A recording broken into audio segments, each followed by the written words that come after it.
Hello and welcome to the Adorable Anarchist World, Episode 3. This was supposed to be a really good episode, but unfortunately, I'm currently running behind on my time and a few schedule mix-ups, because I thought I was supposed to be at work in about 12, but apparently that has changed now, so this is going to be an extremely short show. I do apologize about this, but I do want to at least get a word in on this topic this week, and I couldn't bring myself to go say, hey, will someone fill in for me? So this week's topic is the global revolution and the things that are going on, the successes that have happened, but most of all, as I'm sure most of you are aware of, the failures. So I guess there's no other way for me to start this off other than to go back to that book I have been referring to oh so many times, Homage to Catalonia by George Orwell. And the one thing that I have learned from it, that revolutions are complex.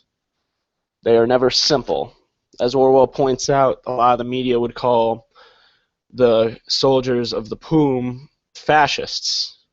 But really, he even says at one point, yeah, just imagine a journalist who has never been here any day of his life, never fought a battle, never shot a gun up here. This is not at all what he said, but this is a rough summary.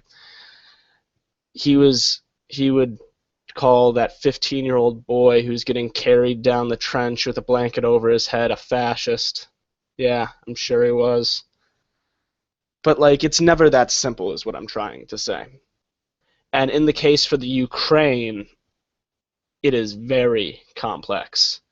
So I'm going to go back to the beginning for this one real quickly. With the Ukraine, when I first was watching it develop, I thought it was a good thing, genuinely. I genuinely thought, like, maybe this is actually real change coming. And when I saw black and red flags being, I'm going to sound so naive about this.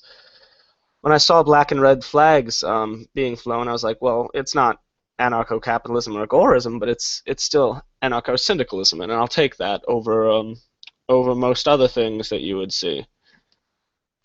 Then then the revolution came full circle with the snipers opening up fire. Now, to this day, we still really don't know who those snipers were, and yeah, that's pretty much the gist of it. They say it was the Ukrainian government at the time, Yanukovych's government, but I don't think that's the case. I seriously think that what you see here is an orchestrated event, because they wanted Yanukovych out of power. They wanted more of a relationship with the EU as opposed to that of Russia. But I'm going on about the Ukraine. Anyways, after the fall of Yanukovych and his government, in the east you saw Crimea succeed and join Russia.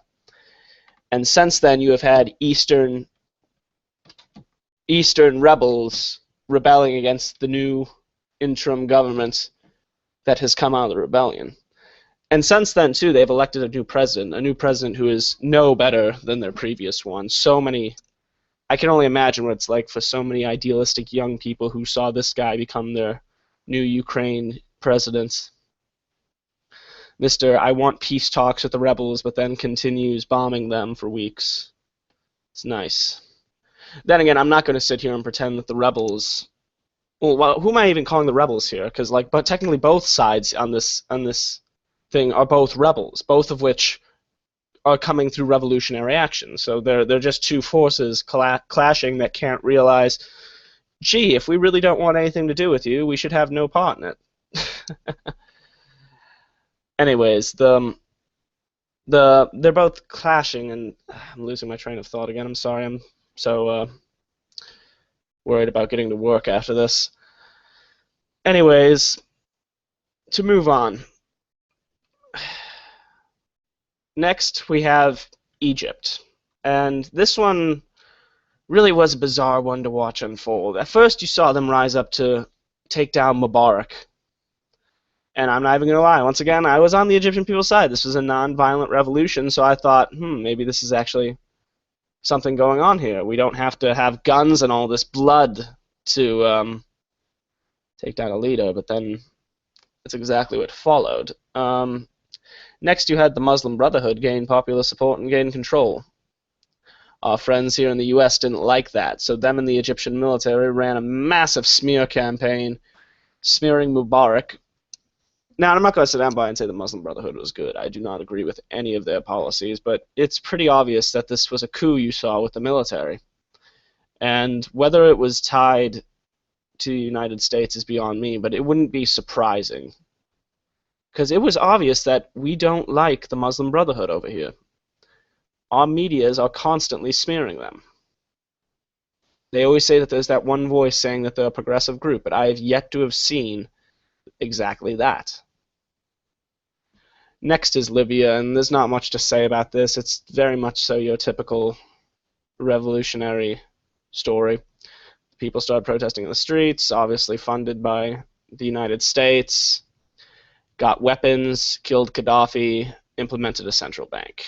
And since then, I could tell you little to nothing to what has been going on with Libya. But here's the thing, though. One thing that I find strange is these are the well-known ones. These are the ones that we all know about. But then there's revolutions going on in other places that are so lesser known because the media just does not touch on them.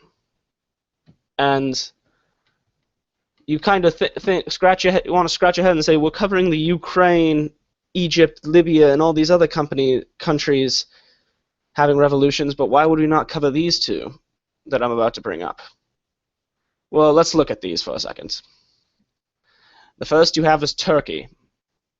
In Turkey is one of our puppet states. It's one of our allies. And over the past year, since these protests have erupted, Turkey has become more and more strict on its citizens, taking away more of their rights, banning things like Twitter. They ended up actually leaking a false flag that was due to happen by a politician. And what does their government there do? Restricts their internet further, blocking things like Tor even. You think that this would be something that the United States media would want to cover, but it's not. They want to bury this. They want you to think Turkey is our friend, and all these people in the streets protesting are bad, bad people, like those people standing outside of the NATO building, entrapping all those rich people in Chicago. Reference back to that Occupy NATO.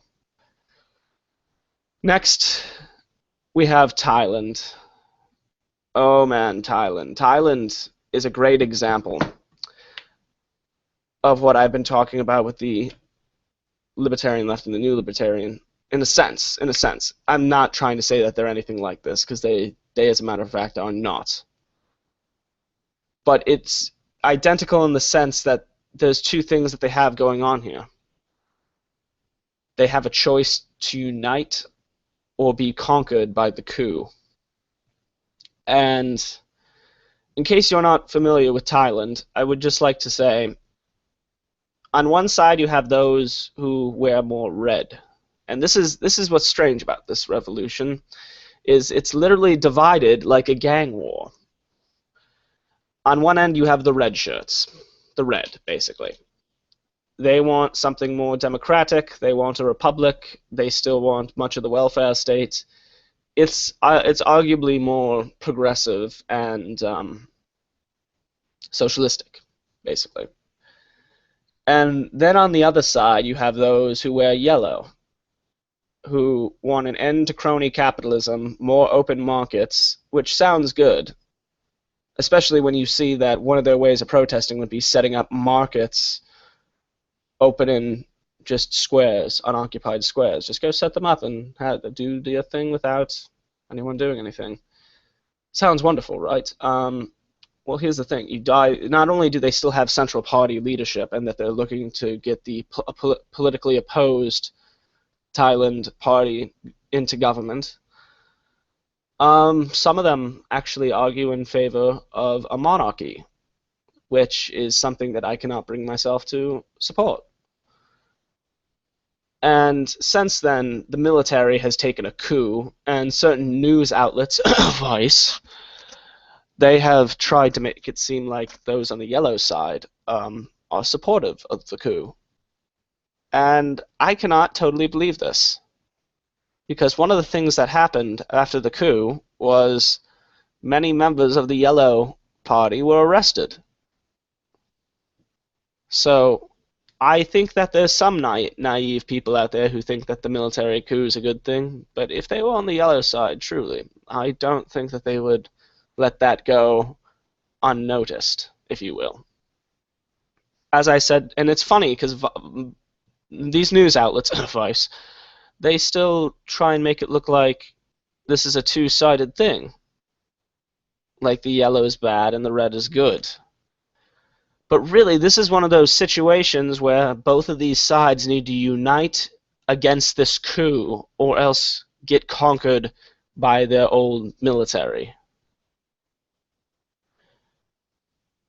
And really, that leads me to what the main problem of all these revolutions are today. All of them share the same problem. You'll go and you'll ask these people protesting, well, what do you want? What are you looking to replace this current system with? And they will say, you'll hear things like, oh, we want no system of hierarchies at all, no money, no corporate business, no big government, none of that. This sounds nice, but it takes a much to get humanity down to such a fundamental level. So try again. They will say things like, oh, we want a democratic republic where people actually represent us, but God knows that'll never happen, seeing that human beings just simply can't represent the interests of other human beings. So, try again. The big problem of today is that so many revolutions today ask the question of, what do we replace our current system with? And many people still want to keep that nationalist identity, that ethnic identity, that cultural identity, that will bring back the old, that will really keep that revolving door of dictators going.